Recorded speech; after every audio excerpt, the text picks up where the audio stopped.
2025 was the year I stopped scrolling.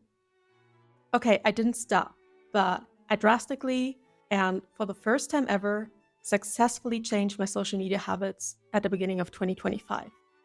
More specifically, my Instagram and TikTok habits, which are the platforms where I used to doom scroll and which took up most of my time, attention, and energy.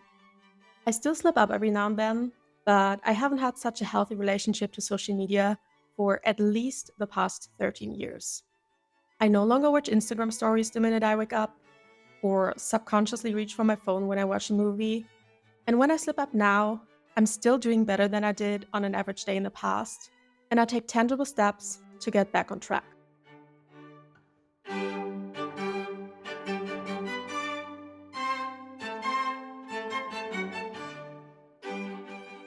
So now that I've fine-tuned my social media habits and phone settings in the past few weeks, I want to integrate more mentally stimulating activities into my day-to-day. I'm currently curating my personal curriculum for Q1 of 2026, which I'll talk about in another video. But I realized that there's one aspect of it that I have so much to talk about, which is literature. So I decided that it deserves its own dedicated video. I used to be an avid reader as a kid and for most of my teenage years. And it's not that I ever didn't read at all in a year, but instead I'm going through phases of not touching a book in weeks and months, and then reading a book in maybe a week.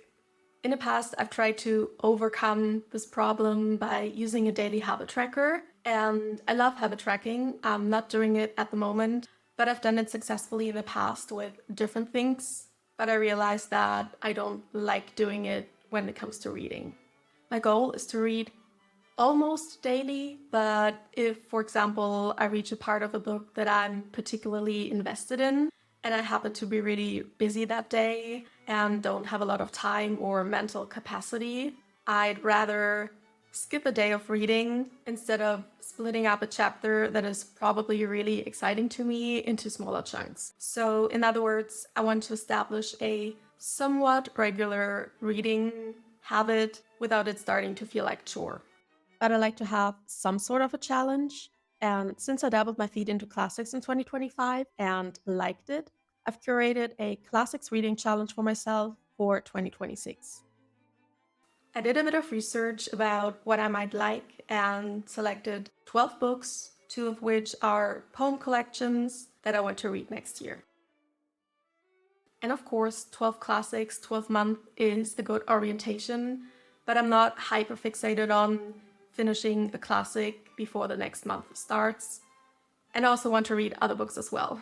But something I did to give it a little bit of structure was to kind of sort the books by the seasons of the year, which is, of course, not always super straightforward because some books stretch throughout the year or multiple years. But I guess in many cases, you can still say what season fits the vibe of a book or a movie or a show the best. Just like everyone associates Gilmore Girls with autumn, even though there are actually a few more episodes of the show that are set in spring. So in my case, I'm going to read Mrs. Dalloway, The Great Gatsby, A Midsummer Night's Dream, and To Kill a Mockingbird in summer, because those books are specifically set in summer, and Ariel and the complete poems of Emily Dickinson at the beginning of this year, because the themes of the poem are often more emotionally heavy and dark and introspective, which reflects the winter. Another challenge I set for myself is to read 20 books in total in 2026, including the classics. I always said 24, but I know that almost everything takes me longer than I expect, and I really want to get better at keeping my own promise to myself. So not setting the bar too high is probably a good idea, and 20 books is twice as many as I read in 2025, and 20 is just the goal, not the cap, and I can always read more.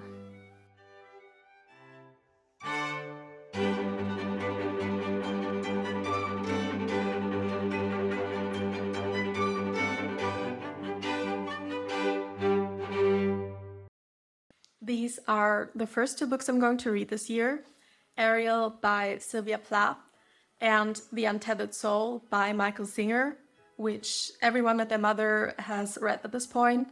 And since Ariel is a poem collection, I'm going to read these two in parallel to each other. I was also lucky to get a used version of Anne of Green Gables by Lucy Maud Montgomery.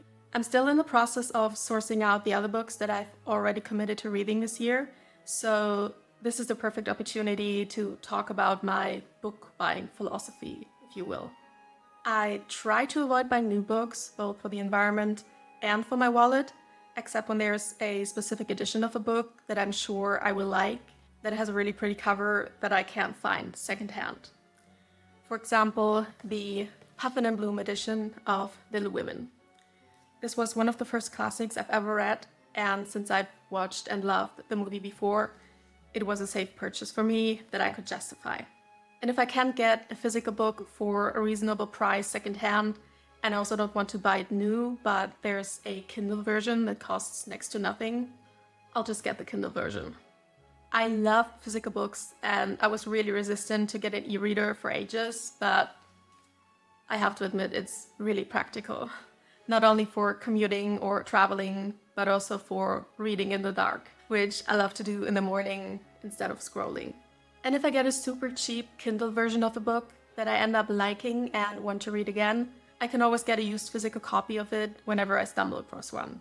For example, The Bell Jar, and I have to admit it felt kind of wrong in the beginning reading Sylvia Plath on my Kindle, but at the time it just made more sense for me to get the 99-cent version because I didn't have any existing connections to the book except knowing about the fig tree analogy. Lastly, I want to touch on audiobooks because when I searched for tips on how to read more, many suggested throwing audiobooks into the mix. And don't get me wrong, I love audiobooks. They can be really engaging and practical, especially while commuting or doing chores, and it's not my place to decide for others whether to include audiobooks in their TBR goals or not. But my reading goal is not just about consuming X amount of books in whatever form, but also about the actual process of sitting down, not multitasking, and training my attention span in a way that listening to audiobooks cannot. So personally, I don't count them in my TBR, but I will continue to listen to them anyway.